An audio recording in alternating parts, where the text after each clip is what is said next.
ఈ రోజున క్రైస్తవ కుటుంబాల్లో ఉన్నటువంటి పిల్లలు తల్లిదండ్రుల దగ్గర నుంచి ఏం నేర్చుకుంటున్నారు ఈ రోజున?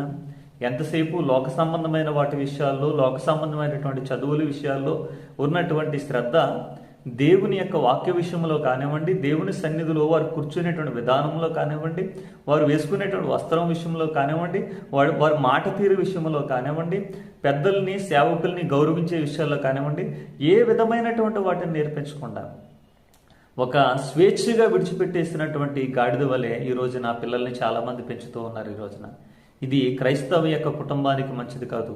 దేవుని పిల్లలు ఎలా ఉండాలి అనుకున్నాడంటే ఆయన బల్ల చుట్టూ ఒలివ మొక్కల వలె ఉండాలనుకున్నాడు. వారు అభివృద్ధి పొందాలనుకున్నాడు.